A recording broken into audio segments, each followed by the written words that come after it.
I know it's political. I know that people think you either are over here or you're over there, but I think we can meet in the middle with some of this. Like, I just think that this is like outrageous. But I think that, yeah, and I think that just goes to show like how many people are coming out of the woodworks for Geo. Like, I would never make a political post. Like, that's just not who I am. Like, I'm not going to get involved. But when it comes to this, like when it's just something so wrong, like I will go to war for Geo. I absolutely would. Alrighty, welcome in. Alabama Politics this week. Josh Moon and David Person. How are you, David?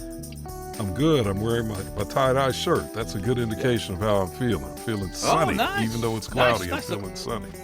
I got straight cash, homie. I got my straight cash, homie Randy Moss shirt on, ready to roll. I love it. I love it. No, man, it's early. It's early for us, both in days and in time of day. So we're a little off. So be it. But so things. It was me. I had to screw this all up on the schedule this week. I've got my mom's got a doctor's appointment in Birmingham. We're going to take her to that, and so been there, brother. Sometimes, I understand. Sometimes you got to do what you got to do, So that's right. Here we are, that's early right. in the morning, early in the week, and we're gonna get this thing done. But hey, before we get started, let me tell you about our friends at Wind Creek Entertainment. They make this thing go. We really do appreciate them and everything that they have done for us, and enjoy everything they've done for the state as well as being one of the top employers in the state and having you 3 great resorts that you can go see, go and visit anytime around here. I highly encourage you to do that. We still got a few beach weekends left. Listen, leave after school, stop at one of the resorts, stay overnight, get there Saturday morning. I mean, come on, come on, Can't beat it. No, you got it all ready to go. You'll be there early Saturday. You'll be ready to go. You'll be nice and refreshed. Everybody will have had a good time, and I guarantee you'll have a good meal. You could even go to the spa that morning, arrange you a spa time that morning, get you a nice massage before you head out. Everybody would be relaxed and ready. So, but listen, look them up online, windcreekentertainment.com, and we really do appreciate everything they do here. Absolutely. All right, let's get into it here. We have steadily preached for a long time. Here, I've preached in various columns and newspaper stories for years. And I know David has as well, that the voters of this state should stop concerning themselves with all of these ridiculous social issues that come along. All of the things, somebody's going to be in the bathroom, whatever bathroom you're going into, as though passing those bills was going to put a guard out front or something, or whatever, transgender athletes, just whatever outrage of the day that somebody could throw in front of you and say, hey, pay attention to this and not so much this over here. And now there was a new poll introduced at the BCA summer meeting, which they have every year with some of the top lawmakers and some of the top business folks in the state, where they all kind of get together down at Point Clear, and they talk about issues. They talk about who's going to run for what, who's backing who's friends with who, what money can we get, all those sorts of things. And this poll, done by Signals, Brent Buchanan's firm, been doing polling in this state for a long time, and I would say that most Republicans out there really trust Brent and his work. And this poll let them know that those Republican voters are tired of the nonsense. Okay, they have finally wised up, and it was a Signal poll of 400 GOP primary voters that was conducted in late July and showed their top concerns ahead of the 2026 primaries are inflation, cost of living, taxes and government, spending, infrastructure, roads, jobs, and the economy. And illegal immigration was the only real, social issue, I would say. But didn't really get into the specifics of the border issue. It didn't really say about illegal immigration, whether or not they were concerned, about the rhetoric coming out of the Trump administration, or if they were concerned about the way it's being handled within the Trump administration. I think there have been a lot of attitudes shifted as people have realized the reality of what they were going to do to a lot of our immigrant friends and families around the country and in this state specifically. And so I think that could have been interpreted a couple of different ways. ways. But It's a great point. regardless, Yeah. they're telling you, look, man, would you please worry about my money and do some things that might help the poor folks? And I got to tell people, I wrote about it today, you better wise up and you better start caring about things that matter to you, because these people do not. And you better start electing people who do, and stop worrying about the team that you're voting for and worry about the individuals and what those individuals stand for. Right. I'm not telling you to vote. Listen, I'm not telling you to vote necessarily for Democrats. Okay. If a Democrat isn't telling you the things that you want to hear, if a Democrat isn't standing up and saying, hey, I'm going to make sure you get that overtime tax repeal back in place. All right. I'm going to make sure that we have some tax cuts out there and some tax abatements for small businesses and working folks. I'm going to make sure that public schools are funded properly, so you're not having to fork out of pocket, left and right. We're going to kill this nonsense where we're giving out $500 million a year to private schools. If they're not telling you those things, vote for somebody who is independent. I don't care, man. Right. Send a message to people that what you want is what you're voting for. Right.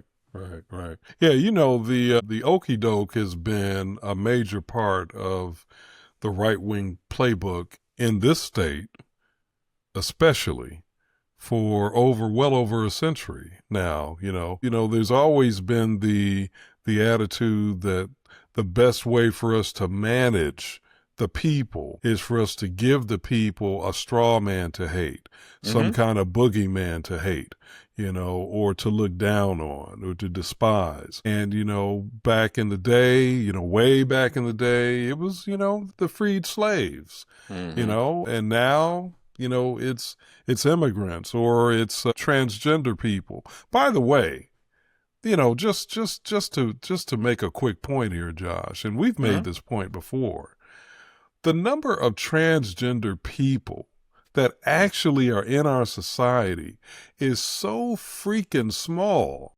Most of us, no matter how you feel about transgender people, most of us rarely, if ever, encounter a transgender person. That's right. Now, I'll give you this. It's probably more common than it was 20 years ago. I don't doubt that. Maybe. But I'm just saying, the idea that... I don't think it is more common. I don't think it is more. What I think happened is we've had the same number of people, but those people were more encouraged for a period of time there to identify themselves and to be straightforward and more out in the open about things. And I think that's what happened. That could be. I think it's the same number. However you measure it, the bottom line is we're still looking at an infinitesimal number of people. Tiny. Yeah, I'll tell you what the proof is. Let me just say this real quick. I'll tell you what the proof is. Think about your weekly trip to the grocery store.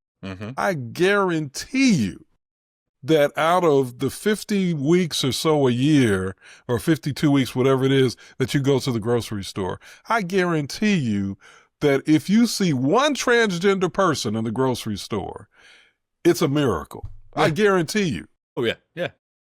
I can't think of ever having seen a transgender person. Well, just think about your week. You know what I'm saying? Just like think about your week, every week. Yeah. And I guarantee you, of the 52 weeks a year, I bet far less than half of those weeks do you ever encounter a transgender person. And if you do, it's probably because you're encountering the same transgender person at like the coffee shop that you stop at every morning or whatever. It would have to be something like that. Yeah, it is. It's just not a regular part of life for most people. No, it's the athlete thing, took off or whatever, and we're protecting women's sports. Yeah. Well, you want to protect women's sports, you need to do something about the sex abuse that's taking place in women's sports. There you go. Let me tell you, there are at the peak was 10. There were 10 transgender athletes in women's sports. And of those 10, that was 10 out of more than 500,000 athletes. 10. And most of them were not in actual sports. Like in the bigger sports that we're talking about. So, it just... That's crazy, man. It makes no sense. We built... But... These obsessions. But that allows for the boogeyman aspect of this thing because people are unfamiliar. See, that's the reason we remember it was gay folks for a while. Yeah. And that took a hit because there were so many people who had gay members of their family, and they were like, well, wait a minute, my daughter or my, my niece, my uncle, whatever. Yeah. Everybody was like, well, that's not the way, But with transgender people, it's they're a little weird, they're not like us, and we don't know anybody, so we can make up whatever in the hell we want to. We can make it seem as though transgender people are attacking kids in bathrums. Right. And because nobody really knows anybody. And then we're just being flooded in society by transgender people. Yeah. But you're right. You're right in what you said a second ago, is this is just the next iteration of the boogeyman sort of thing with this, because we've done this forever, starting with, African-American folks, then Asian people, hell, Irish people for a little while, right. I mean, Italians. Yeah. I mean, it just, every sort of immigrant group has been villainized to a certain extent and used to fearmonger people and to scare the hell out of people. I mean, there are, look back, this is a tried and true tactic on people. And I just don't understand at this point why people keep falling for it. I mean, it's like, honest to God, it's like Charlie Brown in the football, I mean, what are we at a point, guys? Come on. I mean, how many times do you have to be fooled by this stuff before you catch on that things aren't this way? Well, I think it's, it's the simple reality that I think generational fears are passed down. This sort of ignorance about people and about these differences is baked into the culture. And I think a lot of people, sad to say, I think a lot of people, in their families have people that perpetuate these myths.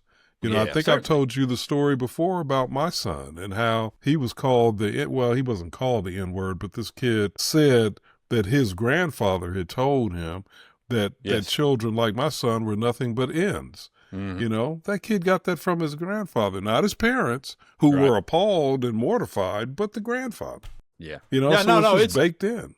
It is, and it's baked into a culture that just used to be. It used to be so much worse. It's so much. But trust me, as a white kid growing up in the South, in the 80s, and 90s, I mean, you wouldn't believe some of the conversations.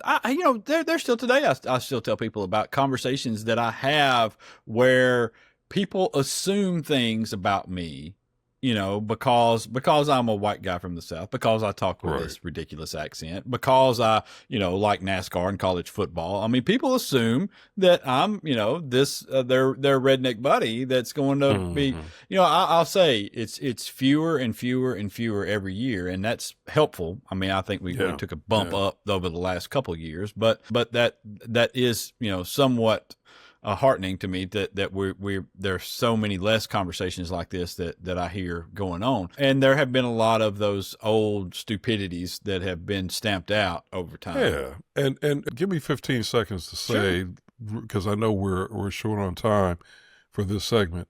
Thank you for pointing out that it goes both ways, that white Southern people have been stereotyped unfairly and cruelly for years. And I'm as appalled by that as I am, the stereotyping of anybody. Yeah, it's appalling. We earned it. We earned it, man. Well, I mean, listen, I know it's unfair it's still appalling. It's still appalling. It is. I mean, it's, I struggle with that because it is, but I get it. You know what I mean? I get it. And I'll say it's never cost me anything. You know what I mean? It's not, maybe it's cost me. The impact is different. I agree with you on that for sure. Yeah. And the historical precedent is different. I agree with that. But it's still wrong. It's still wrong. I mean, it's probably cost me some friends, the potential friends that I could have had.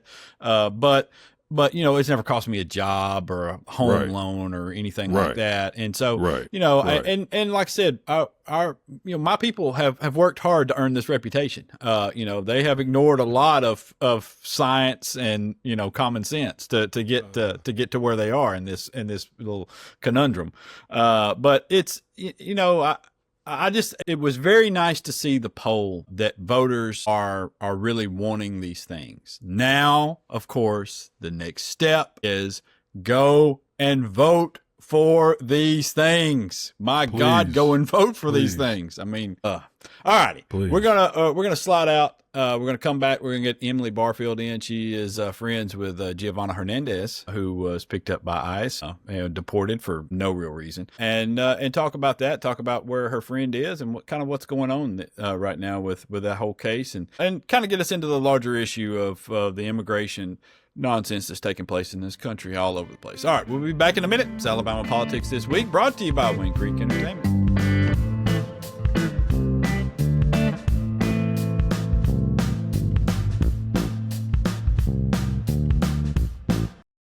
Alrighty, welcome back. Alabama Politics This Week. Josh Moon, David Person, and we are happy now to be joined by Emily Barfield. Emily is, you may have seen Emily's name around a few times over the last few days. I'm quite certain that was a fairly unexpected occurrence for her, that she was going to become a media person for a while here, and not only unexpected but probably also unwelcome for at least for the circumstances. Emily is friends with Giovanna Hernandez, the young lady who was taken into custody after a traffic stop by the Leeds Police Department. And Emily, first of all, welcome in. Thank you for coming on this morning and talking to us a little bit. And I guess just over the last few days, what has life been like for you? Yeah, I mean, it's been crazy. Gio's mom, which that's what we all call her, is Gio. Gio's mom had reached out to me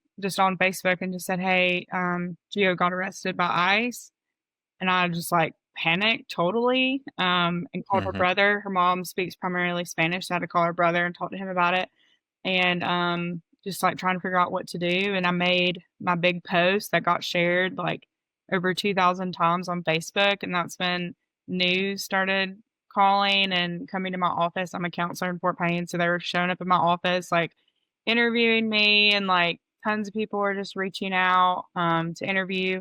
And then I guess the next day is when Leeds Police posted the dash cam footage of her arrest. And that's when things got super crazy. Just tons of news were picking it up. Everyone in my family kept calling me I just saw you on the news. I saw you on the news. So it's just been crazy. Yeah. I don't know how to describe it really. Right. No, you mentioned that. You and Gio were college roommates, correct? Yeah, we were. And remained friends after college, which is not all that uncommon, I would say. But what was her line of work? Who was she? What did she do? Yeah, so we met at JSU. First couple of weeks we were there. We were in a group together called Freshman Forum, and she was a social work major. She got her master's degree in social work, and she's been working at it's called HICA in Birmingham. It's the Hispanic Interest Coalition of Alabama. And she's been working, as far as I know, her official title was a bilingual, education, advocate coach. So she'd been working there. Her dream had always been to be a counselor just like me. But she wasn't able to get her social work license in the state of Alabama because she wasn't a citizen.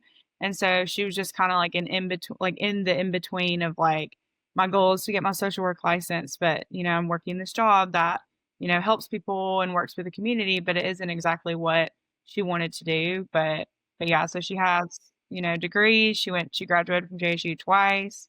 She's brilliant. Let me ask you this before David hops in. What you may not, this may be a question, if I was an attorney, I wouldn't ask because I don't know the answer. But if what was her legal status? I've heard a lot of people say, well, why didn't she get her citizenship? Why didn't she apply for this? Well, do you know what that process was like for her, or what kind of held that back? Yeah. So if you go to apply to be a citizen in the United States and go on the website, there's no clear path for someone like Gio. She was brought here as a child. So she obviously doesn't live in another country. She lives in the United States. She's not protected by DACA. People think that anyone is protected by DACA. If they were brought here as a child, they're protected by DACA, but that's not the case. You had to be here by a certain time. I think it was June 2007, and Gio arrived in fall 2007, just missed it by just a little bit of time.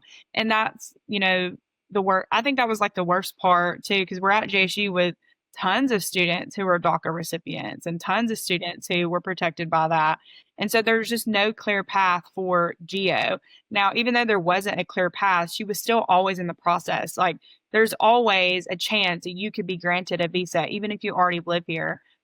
And I'm not sure exactly what that process is, but I know as far as like, easy, straightforward path, there wasn't one. And I know constantly, like every semester we were at JSU, she was gathering her documents stating that she was working on citizenship with an attorney. And like that was consistent. We had to do that. I say we, but it was her. But I remember her talking about it and panicking, like, I've got to get my documents, like, I've got to show this, or I'm not going to be able to stay in school. So she was always in the process. It just was never a clear path for her.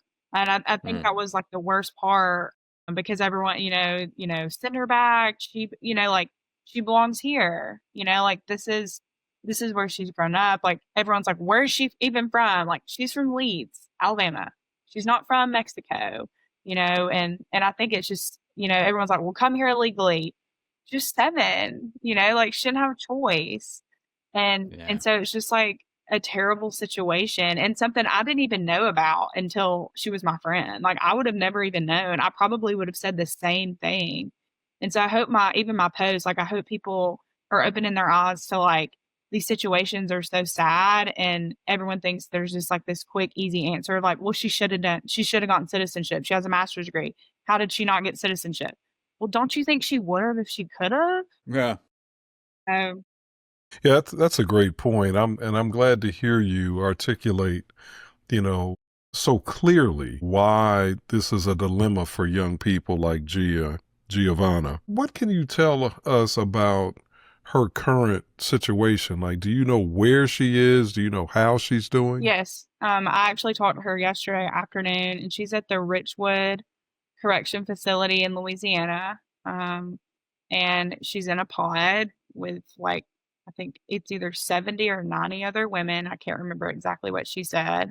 And she's okay. She, is able to call, I think, whenever, the phones are available. She said, she didn't say much about like the conditions or anything, but she did say that there's people there that have been there over a year. There's people that have signed their own self-deportation papers and they're still sitting there just waiting to be deported. And I'm not sure what that's about or why that's happening. And she wasn't sure either. But she said it seems like people have been stuck there and just like forgotten about is kind of what she described. But her hearing is set for the 18th. So I believe that's next Monday. And I'm sure it's like a series of hearings. I'm not exactly sure. I've looked up, her judge and her attorney from Birmingham's trying to get bond even before her hearing, but I'm not sure if that's even a possibility or even what's going to happen at that point. So just to be clear, we're talking about August the 18th. Yes. Okay. August the 18th is when her hearing is. Yeah. And the hearing is going to be down there in Louisiana, I guess. Yes. And I do think it's virtual, and I'm not sure exactly like the specifics on what's even going to happen in the hearing. I haven't talked to her attorney personally. I let her family, do what they need to do as far as the attorney goes. I know that she's received tons of letters of support. I know that JSU's president and JSU's dean of students have written her letters of support. Awesome. Tons of other people, social work professors. I'm not sure if that's going to make a difference, but I like to think that it will. What do you want us to know about Giovanna, your friend, that we don't already know? Well, it's hard for me to believe that people would still think that she's this criminal that doesn't have anything to offer the U.S. based on people's comments, but, based on like how much community support she has. Like I went to her home church. She's Catholic. Her home church in Leeds hosted a mass service for her, and there wasn't a seat. There were so many people there, and it was all in Spanish. I mean, the entire service was in Spanish, but it was a super diverse group that came and showed their support for Gio, not just, other Hispanic people. It was all people. And it was just like a very powerful service because, I mean, to me, you would think they would be mad at people that look like me, like how we've treated them and how we've turned our back on them when they have, brought so much to the table. And so I think that's important to think about is her church was so supportive of us being there. there wasn't a seat in the Yeah. room, and people are still saying and sharing, like, horrible things, get her out of here, take her whole family with her, just making her out to be this criminal. And it just makes me so sad to think that people have such a, a limited like mind that they couldn't even get past. Like, I know it's political. I know that people think you either are over here or you're over there, but I think we can meet in the middle with some of this. Like, I just think that this is like outrageous. But I think that, yeah, and I think that just goes to show like how many people are coming out of the woodworks for Geo. Like, I would never make a political post. Like, that's just not who I am. Like, I'm not going to get involved. But when it comes to this, like when it's just something so wrong, go to war for Geo. I absolutely would. Good for you. God bless you. You're a fantastic Thank you. friend. You're putting yourself, you're really inconveniencing your life for hers, and you're just an amazing friend. We all need a friend like you, Thank you. Emily. That's very I want to ask one final question before Josh jumps back in. Josh and I do this for a living. We talk about other people's situations and the political implications of other people's lives, but it strikes me as this may be one of the few times where we're really talking about a person who, people should see. This is really not just a news story. This is someone's life. Yeah. This is not just fodder for gossip. It's someone's life. What can we do? And to the best of your knowledge, Emily, what can we do? Any of us who are watching or listening from afar or to this podcast, what can we do to support your friend Giovanna? Yeah, well, that's truly kind of you to say all of that. And I think, at this point, I think the best thing that we can do is to not let her story die. That was kind of like what the news was telling me is like, and honestly, like Leeds Police posting that dash cam footage, like that was the best gift they could have given us because it made the story fly off the handle. Like, so thank you to them. But I think not letting her story die, like trying as much as we can to get national attention, like Katie Britt, Tommy Tuberville, haven't heard a word. I know that they know. I know that they know. And that makes me furious because they will not say anything. We have someone that's going to see the governor, I think, tomorrow. And just like, she just happens to go see her and she's giving the governor some information about Geo. And so I'm just hoping that it reaches like national like attention because I think that's what it will take in order for her to be able to come home. And so I guess that's what everyone can do is to not stop talking about it, to continue to share. She still has her petition that's up and live, and I haven't even checked it in a couple of days, but it has thousands of signatures. I think it almost had 10,000 the other day, or maybe we've even surpassed that. But that's what I would say, to not let it die off, not to forget about her, because I know how things move on and new things happen. But I'm still kind of stuck. Like I'm still stuck on, the day she got arrested. Like I can't move on with my life until, we get this figured out. Did you grow up here?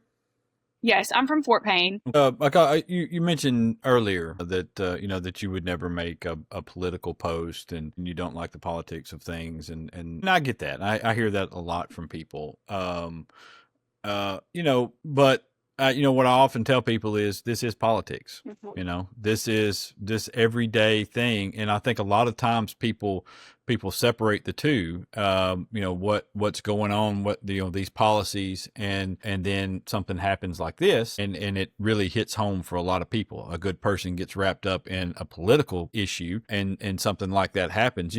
Has it changed now your attitude towards that? Yeah, I mean, it absolutely has, because I've seen on both sides, like how, they've twisted the story and made it, try to look ugly, try to make it look ugly, try to save face. Like I've seen both sides of that. And I feel like my trust, like I'm just like jaded now when it comes to like America in general. Like I don't think I've ever had my trust like broken this deep. Like I didn't think that this is who we were, like as human beings.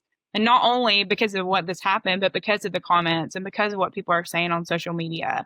And and people close to me, people that, are in my community that I work with that I know and know me, like the things that they're sharing, the things that they're saying, like I just don't see it. Like I just don't see, I can't see that side. I mean, my Aunt Donna is, I don't even know how to describe her, but I guess what we would call a Trumper, or like someone that loves Donald Trump, even she is just like appalled, cannot believe that this is happening, and like if I can get her on my side, I can't imagine. I cannot imagine anybody else being like for this. Yeah. It often takes, we talked a little bit before you came on about, like the gay rights issue. There were so many people that were moved to the side of gay marriage simply because they had an experience within their families of having a relative, someone close to them who was gay, and they saw their struggle. They saw, what their lives were like, and they could speak about that. I mean, we could call off some names of, some of the more prominent politicians out there that did that, but it is, I grew up here as well. I grew up in Decatur. Actually, spent a lot of holidays over near you in Center, Alabama, in Cherokee County, and but it is where my dad's family was from. But it is consistently disheartening to see the willingness of so many people that I grew up with, who look like me and sound like me, be just embrace the cruelty that comes along. And while wrapping themselves, while sitting on the front row of the church every Sunday, and with a Bible verse in their, underneath their avatar on whatever social media site they're on, and talking about kindness and God's love, while at the same time doing exactly what you're talking about, saying to be, well, I hope they take her whole family, while at the same time failing to, and I don't understand, and this is the thing, and I'm going to ask you, there's a question here, I promise, but because I don't, what I've never understood about this issue in particular is the unwillingness for people to see the entirety of this complex problem. Because here's a young lady that was brought here as a child. All right. We know all that. And I think people understand that story, but let's also look at everything else. She was able to get into college. She was able to go to school. We set this up. We know that this is happening. She was without, whether she's a citizen or not, we know that she went to school her entire life. We know that she went to college and that she was able to take out loans. We have, we give out loans all the time for families to buy homes and whatnot. Whether or not they're citizens or not. We have welcomed these folks here with the promise of these jobs, and we have built entire communities and industries around them. And then we now pretending like, oh, well, these people are a burden upon us. Yes. It's such. Yes. I mean, does this bother you as much as it does me?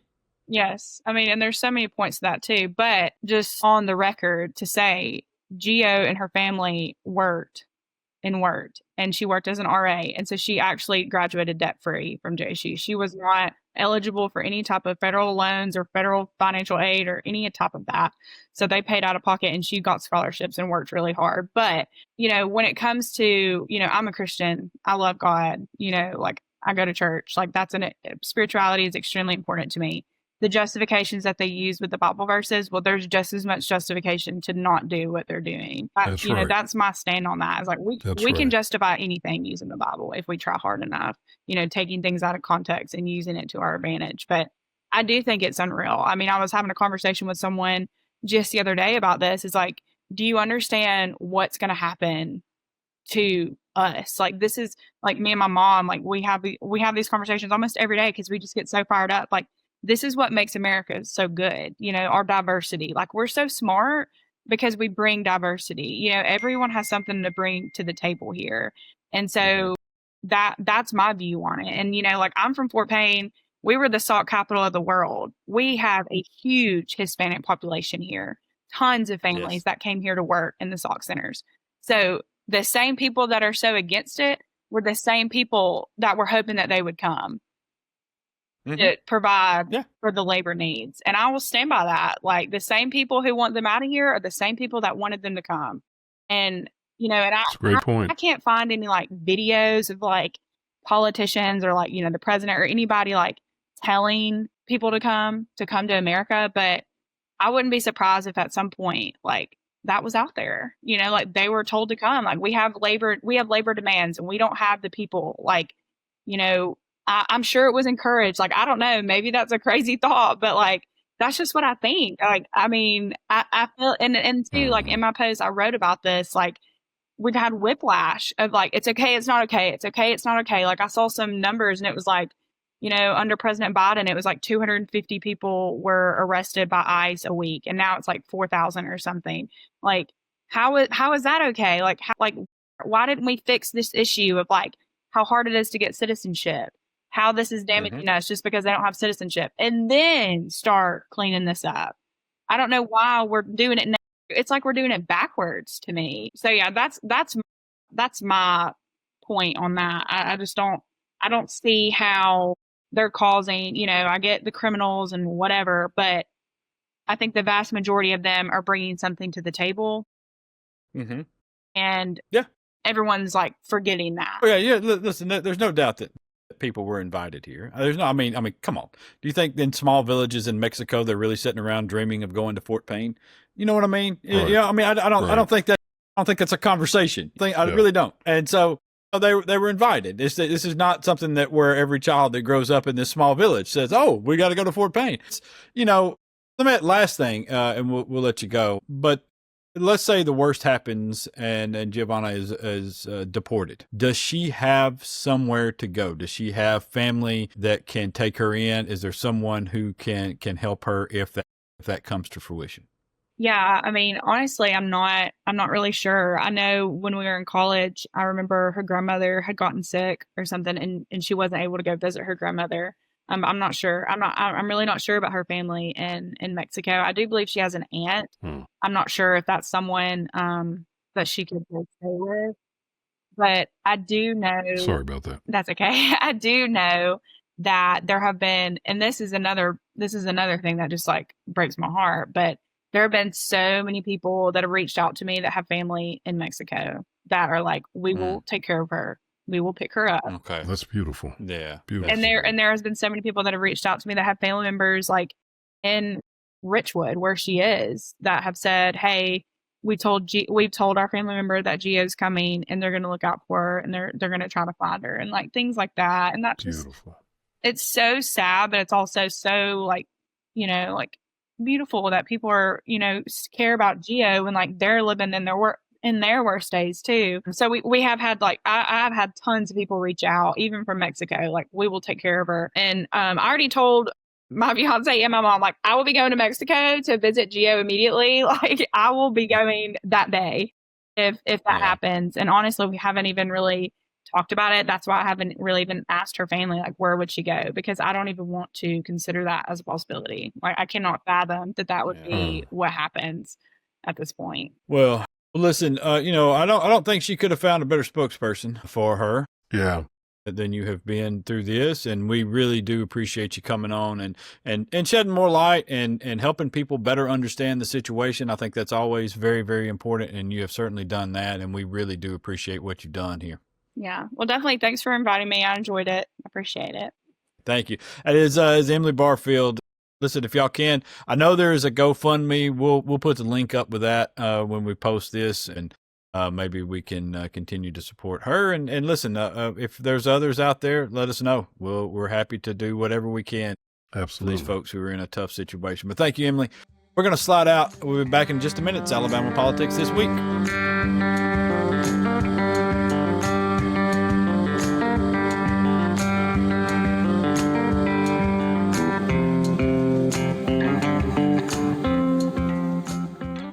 Alrighty, welcome back. Alabama Politics This Week. Josh Moon, David Person. Our thanks to Emily Barfield for coming on, spending some time, and really, you know, shedding some light on a terrible situation. I mean, it really is terrible.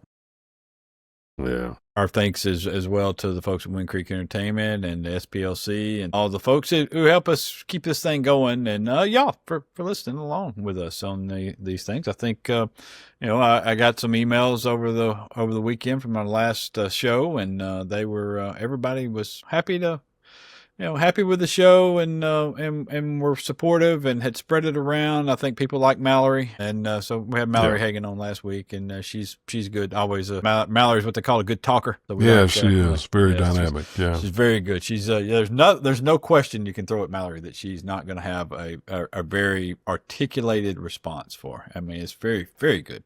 And the camera likes her. She radiates positive energy. Yeah. She's had some experience, that's true. Some life experience in handling that stuff. Real quickly before we move away from the Giovanna Hernandez situation, and that she mentioned a couple of times that the dash cam video from Leeds. Let me tell you something, man. Sometimes police, like you said, I think last week or week before, sometimes police will lie just when the truth is sitting right next to what they're lying about, man. I mean, what the hell are y'all talking about? Reckless driving and doing 91 miles an hour? The only person doing 91 miles an hour and driving recklessly was the cop who pulled her over. I mean, I didn't see. She was following the flow of traffic up through the middle lane. Maybe she was going too fast, but I mean, it's not like she flew by the guy, and he was only doing in the mid 60s in the 70-mile zone. Yeah, I didn't see anything they were talking about. I didn't, and she was using her signal to change lanes. Which I don't do half the time. And let me tell you, if following too closely gets you reckless, there have been some people that I've almost bumped out of the way. But, I got just a little bit of Dale Earnhardt in me. And so, I honestly, they made up, look, was she speeding? Maybe she was speeding enough to get a ticket. All right. That's, I don't understand why we needed to go into this whole trumped up bullshit about she was driving recklessly and all this. And why? Just say she was speeding and we pulled her over for speeding. Right. And at the point that she passed the police officer, it was very obvious that she was not, as you said, she didn't blow by him. In fact, from the time she passed him to the time she pulled over, all I saw was responsible driving. Yeah. So the video that they released does not make their case at all. Not even a little bit. No, it's if you could have released a video to make people angrier about the situation, that's the video you would have released. I mean, exactly. It's just so. And like I said, what gets me about it is it's so stupid. I mean, it's like you should have said is, here's this video that shows us treating this girl with respect, but when she presented us with the only identification she had was a Mexican identification card. That's when we contacted immigration services, as we were told to do. I don't understand why that wasn't your story. I don't understand why they went into this. Oh, she was recklessly driving and it's our responsibility. I mean, shut up. Because come on, man. I think they panic when they know that what they're doing is suspect. Yeah. They panic and they just immediately their reflexive action is to lie. That's what I think. And I'm not saying that applies to all police officers or all police departments, but when police are in the wrong and when district attorneys are in the wrong, that's right. That's what they seem to do. They seem to just reflexively lie. Yeah, and just put it out in public too, and do it with a stature of "don't you dare question me." Exactly. I mean, it just come on, man. I just exactly. You're right, though. You're right in what you said in both cases. We're not saying it's all police officers, and I hate that you cannot now say you can't criticize any cop for doing anything without being a police hater. I'm not a police hater. Yeah. I love cops. Nope. Call them all. Whenever I have an Nope. emergency, I'll call a police officer. I trust them to do things. Right. I appreciate the job they do. I monetarily support the job that they do. Okay, and I have great respect. There are some guys that I have talked to who have helped me on things over the years, and I have watched. Let me tell you something. I've been meaning to say this now for a little bit. That Bibb County situation. We talked a little bit about it with Mallory Hagan last week, and if you ever just lump all police officers together and say these guys are just the worst, or they don't deserve to do this, or they don't whatever, I want you to think about just for a second those guys that went into that place over there and had to deal and are now carrying that home with them every single day. God bless them. God bless You know, him. and that's, listen, that just not to that degree, but something similar goes on all the time in that job. Okay. And so that's why when people say they've got a tough job, that's the tough job. Okay. That's the tough job. They got a tough job, and I dare say that the vast majority of them don't get paid enough to do what they do. No, that's and what they have to deal with. But like you, I've had friends who were police officers. I have friends who are police officers, guys that I go to church with or interface with in some other way. We don't hate police. No. We hate bad policing. Yes. That's what we hate. Yes. We hate bad policing, not And you want me to tell you who hates it the most? You want me to tell you who hates it the most? Good police. They hate it the most. I wish they would speak up more often. Oftentimes they tend to hang in the background because they don't want to violate the code or whatever, you know, the brotherhood and all that. I wish they would take a bigger step forward sometimes. I understand the pressure that they're under and appreciate what they do from behind the scenes. But because, listen, there's some things that people have told me recently for some stories that I've been working on about some cops that have done bad. And the folks that have fed me the most information are other cops who are so pissed that these guys have sullied the job, you know, that they have gone out and put a black eye on them. I've had a similar situation. I can't go into details about it because it was litigated, but yeah, I had a situation where that I was aware of where I was being given information by, as you just said, cops whose hearts are in the right place, who are trying to do the right thing, about a cop who wasn't. So, you know, again, we're not against police. No, we're against bad policing. Yeah, and this thing in Leeds was just absurd. I mean, this is what they made themselves the villains in this. Okay, that's what they did. I think if the Leeds Police Department would have come out and said, "Listen, we pulled her over because she was speeding." Okay, she went by our police officer. He pulled her over because she was speeding. When he pulled her over, he checked her license. She gave him a Mexican identification card, and that's all she had. She didn't have anything else. At that point, it's our instructions to contact immigration enforcement. Straightforward, simple. Yeah.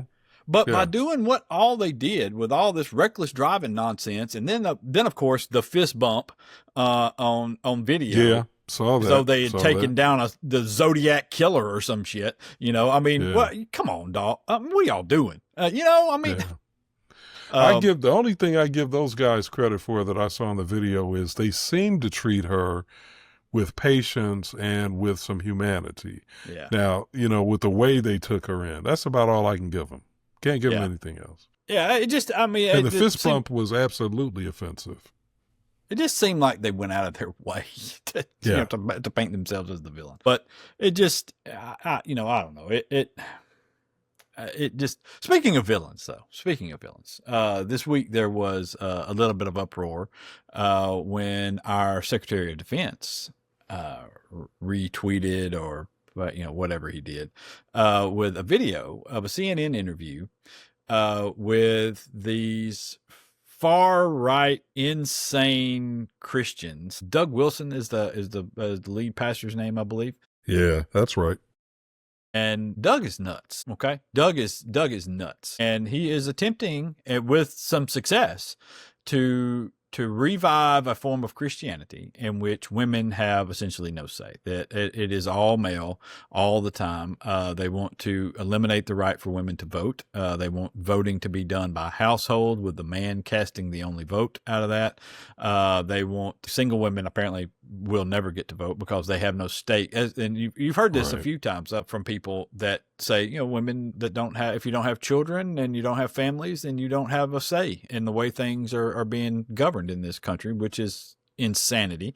And there were women sitting with these people when this was taking place, supporting this and supporting the fact that they, the male dominates the household and that's the women take a back seat. And so I guess I'm out of the church, as they say, but you, David, are go all the time. You're in Christian groups. You have a lot of good Christian friends who attend church regularly. Where are we with this? What is happening? Well, I'll say in the Christian circles I'm in, and I'm in the I'm a Seventh-day Adventist, and I go to a historically black Seventh-day Adventist church, even though we have white members, And by the way, just as an aside, just because a church is considered historically black doesn't mean white people aren't allowed. Yeah, we got white people who are members. Yeah, of just our like the church. colleges. Just like the colleges. That's right. Just like with the colleges, and we'll come to that in a little bit.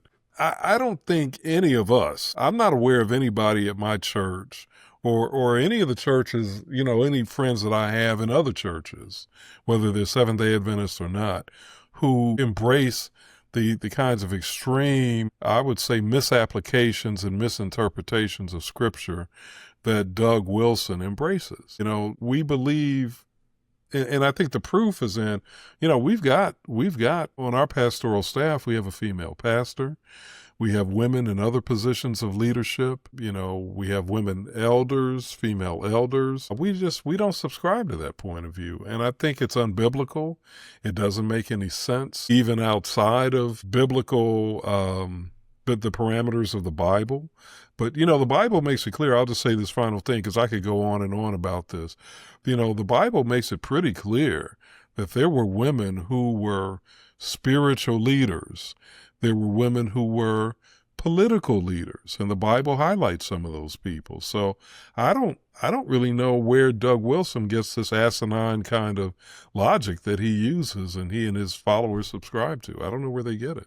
Well, from the Bible, Dave. I mean, I am thoroughly convinced that if I wanted to no longer rotate the tires on my truck, that I could somehow or another find scripture that would say I don't have to do that. I'm serious, man. I think I could. I think there's probably some vague reference to rotation within the Bible somewhere, and I don't know, Job or something, that says you no longer have to rotate your tires.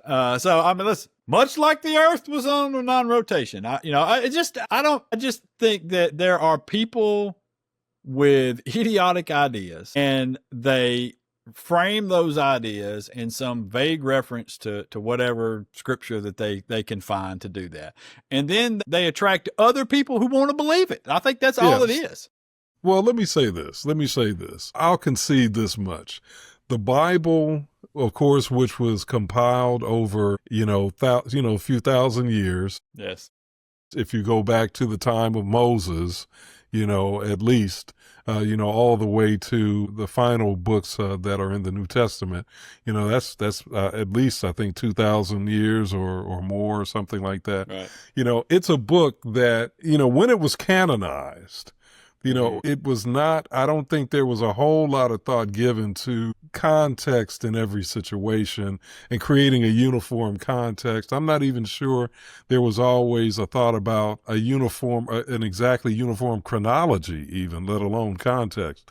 But there's no question that there are things in the Bible that common sense says, let alone reasonable interpretation of the overall tenets of Christianity says we should not be doing. Case in point, in some of the Mosaic laws, it talks about stoning people for various reasons. One reason to stone somebody is if you caught a woman, committing adultery. Mm-hmm. Okay, well, who embraces that nowadays? Nobody. It's in the Bible. You could stone them for planting crops of different kinds side by side, wouldn't it? It was definitely I don't know about stoning, but I know it's definitely true that certain things like crop rotation, mixed garments or mixed materials in garments, and other things were forbidden. Yeah. In the Old Testament. Well, and so there are things that I think just by virtue of common sense and understanding cultural and theological context, people have said, you know what? I know that's in the Bible, but I'm not doing that. Yeah. And I think churches, have rightly said, we know that's in the Bible, but we're not going to stone children for being disrespectful to their parents. Right.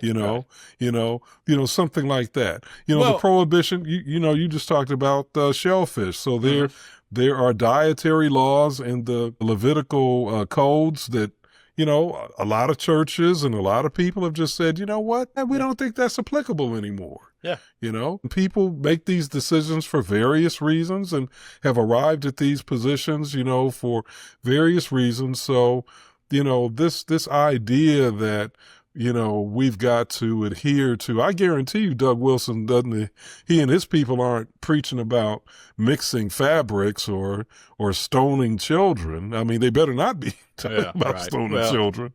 Yeah, I think I've mentioned it before. There is a really, really good book called Misquoting Jesus out there, and it traces, as part of that book, the various incarnations of the Bible. Through the different translations as we went along, and the various kings and whatnot who translated it, and how we arrived at certain things based upon that, and how original text was changed by these people in order to address a problem in their eyes of the times. And so many of the things that people just hold sacred and dear was just done on a whim because King Joffrey decided that he didn't want people to wear the same. Maybe they had a problem with crops, whatever, rotation. And that's the reason why he did it in that town, or, whatever was going on at the time. And it's a very good book that traces a lot of that stuff. And it just, what often struck me about this is it reinforced. It's not. I'm not telling anybody this to question somebody's faith or anything like that. Because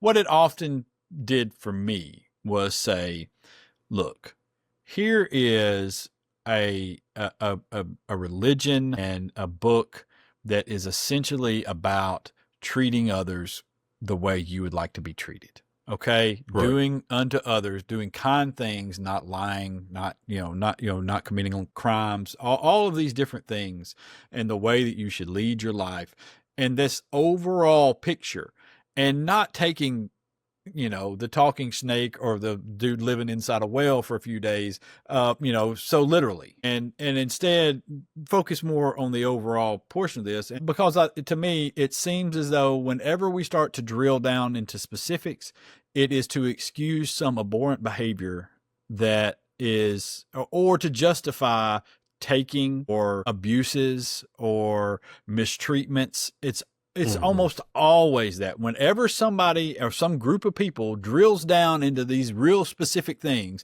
like Leviticus that you just mentioned, where we ignore the shellfish and the tattoos and the garments made of two different threads and all that stuff. But at the same time, we take very seriously that part of Leviticus that says about a man lying with another man, which, if I'm not mistaken, was put in there, was interpreted in there into the 1900s at some point. But, I just... So, I think, Josh, there are reasonable people who have diametrically opposed interpretations of passages. You talked about the one about that's often cited as a condemnation of homosexuality, male homosexuality. There are reasonable people who disagree on those things. I personally come out on the side of, I think when it comes to a lot of these things, we have to think about historical context. We have to think about cultural context.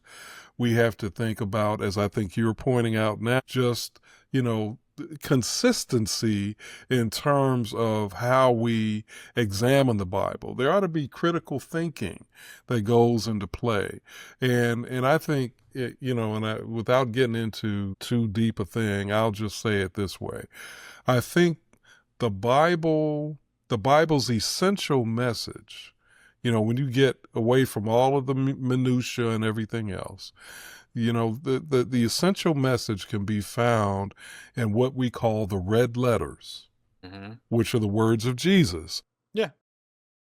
In the old King James Bibles, the words of Jesus were always sort of highlighted in red letters. In the four Gospels, the first four books of the New Testament.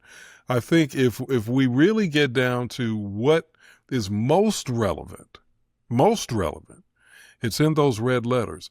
Everything else, I would say I'm not dismissing everything else by any stretch of the imagination, but I am saying that I think everything else has to sort of be measured by what Jesus reportedly said in the red letters. And if you look at what Jesus talked about and what Jesus focused on, Jesus didn't say one doggone thing about men sleeping with men. Mm-hmm. Jesus didn't say one doggone thing about, how women are supposed to be subservient to men. In fact, if you look at the life of Jesus outlined in the four Gospels, you really realize that Jesus actually valued women. Mm-hmm. And treated women in a way that was countercultural to his time, which is he gave them value. He saw their humanity, and he interacted with women in a way that most men were not interacting with women at that time. So, we got to be critical thinkers when we look at the Bible, just as we would anything else. Yeah. Well, I mean, I think the first thing that we all need to realize and acknowledge is that Jesus was woke, and he was. So we must shun that in the Church of Trump. So we've got to get rid of that wokeness. So I mean, honestly, in all seriousness, you're 100% right, and it just the awfulness that we've excused away while the answer was right there in the same book is just. It's really mind-boggling, and it really speaks, I think, to the worst of people, that people have gone out of their way. Because to me, what it tells me is it's wrong.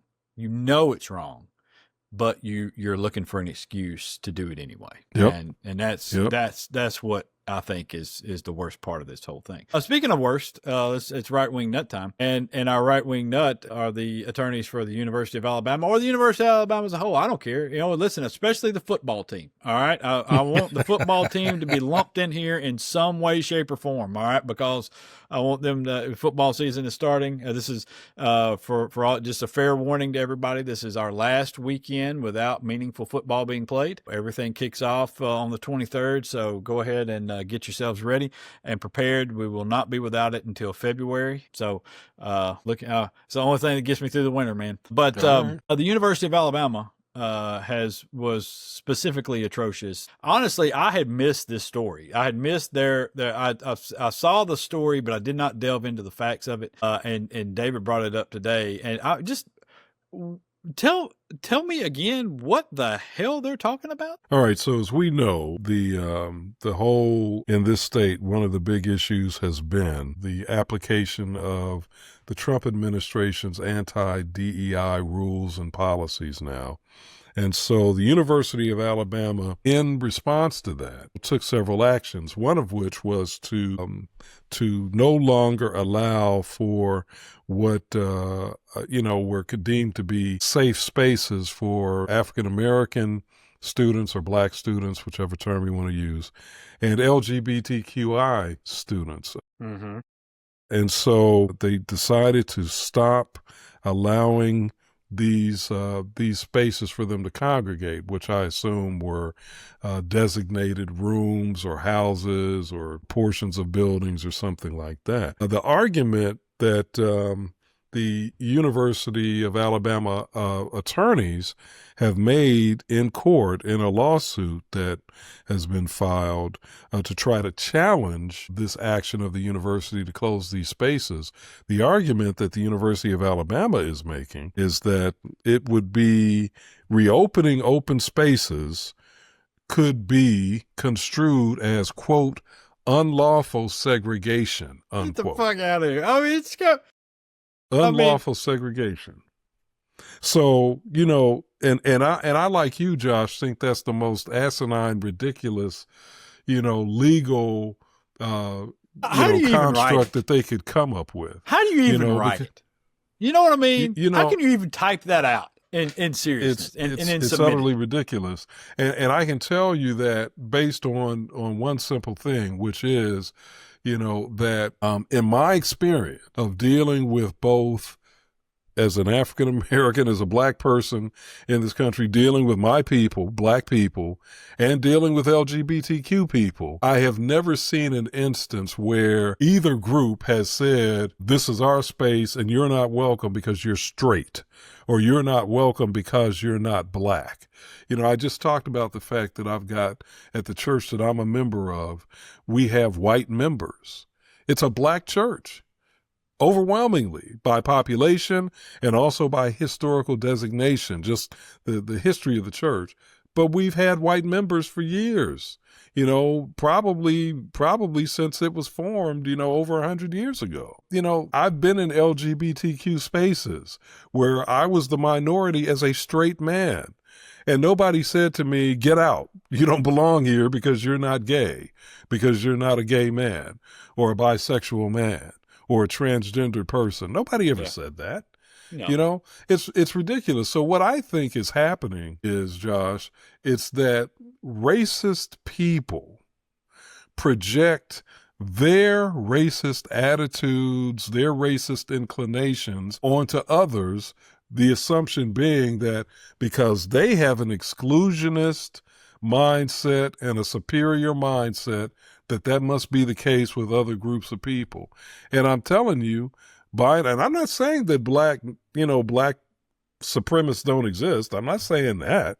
Of course they exist. There are always groups of people or individuals of people who feel like they're better than somebody else for whatever reason. So I'm not trying to say that doesn't exist. But what I am saying is that the existence of these spaces does not automatically equate to the same thing that white society was doing and has done consistently in this country when it's been excluding black people, brown people, Asian people, Native people, women. No. It's not the same thing. It's not. I'm so sick of my people. Oh, I'm so sick of my people and their whining and their bullshit. I'm so honest to God, man. It's to the point. I'm just like, every day y'all whine about some shit. Every day y'all whine about some stuff, man. I mean, it is so, nobody's keeping you from anything. Nobody's keeping you from a job or from a home loan or from going to school. Nobody's keeping you from anything. It's never happened to you. Okay. And I mean, just, it's the whole whining over affirmative action, where we were going to allow in to make the campuses, to ensure that the campuses were more diverse. I seriously wonder, there was a story the other day about Auburn University, the real university in this state, going out and this was a negative story on a entertainment site, we'll call it. Auburn, about the atrociousness of Auburn going out and seeking out at-risk students in communities all around the state. Low-income students. This was seen as a negative by some people because Auburn was making an effort to go out into what they meant was black. They were looking. Yeah. They had gone out into these communities that were underserved and were often overlooked to find the best students there and to offer them opportunities to come to Auburn University and be on the campus and create a more diverse and welcoming sort of experience for a number of people. Auburn has a real problem right now with the number of minority students on the campus. Whatever led to that, whether it was intentional, they swear to God it's not intentional. Trust me, I've had these conversations with them. They swear it's not intentional, that it's just the way things got set up, and they didn't realize they had a problem until it was now, so late, and people were pointing it out. And so they've made an effort to go and do this. And now it was construed as though it was being unfair to these other students, that them going out and seeking out the top students in underserved communities to come to campus was now going to prevent some kid from Mountain Brook or Vestavia or Madison from going to Auburn because that spot would be taken. That is your unfairness. How about that kid growing up in a place where there's probably not internet service, broadband, or in an impoverished home, or not having enough to eat, or going to a school that's perpetually underfunded and not offering the same programs and classes and tutoring and everything else that went in to making these kids better students at the end of their high school career that he never had the opportunity to have. Where's the unfairness? Tell me which part of that is more unfair? Is it a lifetime of unfairness, or is it just not being able to get into that one school that one time? I mean, you know what I'm saying, man? I mean, I am so sick of us whining about just utter bullshit. Go somewhere the fuck else, But you got all the opportunities. Right. But you know where that comes from. That comes from a sense of entitlement. I think over the years, culturally, and I'm not talking about every single white person or every single white family or even every single white institution, but I think as a collective, on the whole, Mm-hmm. White society has cultivated a sense of entitlement. So the expectation with many white people, Mm-hmm. God, I hope not most, but certainly with many, is that they're always supposed to have better opportunities, better situations, be more advantaged than people who are not white, or people who are not, straight, or Yeah. people who are not Christian. It kind of spills over into some of these other auxiliary areas. So I think that's what it is, Josh. That's why the whining goes on, because, any little small, supposed slight that occurs is just huge in their eyes, because they're not used to that. No, seriously, they believe that they are entitled to an adversity-free life. That's what they believe, that they're entitled to an adversity-free life. By virtue of being white. Just because they, white and I'll say, look, males. what the attitude is, I'll but say not this, the exclusively. attitude is this, and I've heard it from a lot of people, is my daughter's son has done everything right, has done everything that they're supposed to do, and it's unfair for them not to be able to get into this college or whatever, or to receive whatever they're expected to receive. That's not how the world works, man. I mean, it's just not. And nobody's knocking your kid. Okay, listen, I've got a daughter myself that's going to come up, and we've talked about the college thing and what's going to take place and where she wants to go, and I mean, obviously not seriously at this point, but where we would like for her to go and all that. But you know what? Maybe that doesn't work out. You know what I think? I think she'll be fine. And I think that, as long as she continues to do the right things and continues to try and continues to learn and do what she's supposed to do, she's going to end up at the place that she's supposed to be. And that's how life is going to work out for her. Okay. And she's going to be fine. She's going to be fine. And I think that's the same thing for a lot of these people out here, because she's going to have advantages that a lot of kids don't have. They just simply do not have them. She's going to grow up in a place that's good with a good school. She's going to have the opportunity to have tutors and help. She's going to have classes that will prepare her for the future and for getting into college. She's going to have all sorts of advantages in life that I know for a fact thousands of poor kids in this state do not have and will never have. Thousands, yeah. And I'll tell you something else. My daughter's very, very smart. She's a very smart kid. Some of those kids are probably smarter than her. All right. They're probably more naturally gifted than she is. And they're going to be screwed out of an opportunity because of a lifetime of unfairness. And then I'm supposed to come out and say it's unfair because you gave that kid, one of those kids, an opportunity. And my daughter had to go to her second choice or third choice for college. I mean, get the fuck out of here. I mean, it's not unfair, man. It's not. No. It's not. No. And I just, that all plays into this right here with this, the segregation is going to be, it's all, look, I understand to a point why they're doing this, but And Josh, it's the presumption. It's the presumption that because a child is white or because a person is white, that they automatically are supposed to be better. And that they're automatically supposed to be given certain opportunities. There's a presumption there buried in that sense of entitlement. Mm-hmm. Yeah. And this thing with them at the school, it is, I get that they're trying not to, everybody now explains everything by saying, well, we're trying to avoid the wrath of Trump, and his people and all that. And, I'm honestly kind of sick of this excuse and people not taking a stand, even when they know that this thing is, I mean, Katie Britt did something the other day and I thought, I know you know better. I know you know better. And this is the sort of thing that drives me insane when these people come out and support things that they know are stupid and that I know I've probably heard them talk about being stupid. And yet they support them publicly because of X. And it's always because they're afraid. They're afraid. It's their fear, and their fear is what's going to get us all killed and in bad spots. And she's very disappointing to me because I can tell that she's sharp. Mm-hmm. I can tell that she's got, I think on certain things, it's been pretty clear that her heart, at least sometimes, is in the right place. Yeah. But she's been very disappointing in how she come across She comes across almost at times, not all the time, but sometimes she comes across almost as sycophantic as her counterpart, Tuberville. Yeah. Who's just, Trump has his hand so far up Tuberville's behind that in the morning when Tuberville is brushing his teeth, he's given Donald Trump a manicure. I mean, nice. It's just ridiculous. It is that, and it's, yeah. I mean, some of the times I understand that Britt's putting on kind of a show and it's a performance, but just take a stand every now and then.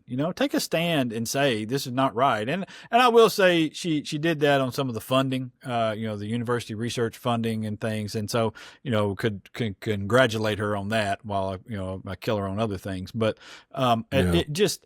There needs to be a lot more of it right now. I think a lot of people are seeing that things are wrong. And as we heard from Emily earlier, this stuff that's taking place with a lot of the immigrants in this state who have made this state a better place overall. And let's be honest, Giovanna being here made this state a better state. She made it a better state for being here. The Giovanna Hernandez or Martinez, whichever name I guess we're using, her case is a grand opportunity. I'm not going to say for Tuberville because he's a lost cause, but for Katie Britt to stand up in a way, use the power that she has, the access that she has to stand up and do the right thing. And also, I believe it would accrue to her as a political benefit if she did it. This young lady is an Alabamian. Yeah. She should stand up for her. Yep. She should be appalled by what has happened to this young lady. She should be moved by the amount of support, including the president of Jackson State University, by the amount of support this young lady has. She should do the right thing. And at least if she doesn't know about the case, then doggone it, investigate it. And if she comes to the same conclusions that we have, you and I have, and many, many others, she should stand up for this young lady. Yeah, I agree. I agree completely, and hopefully somebody will. It would certainly be a nice change. All right, we're gonna slide out. Till next week. Y'all be safe out there. Peace.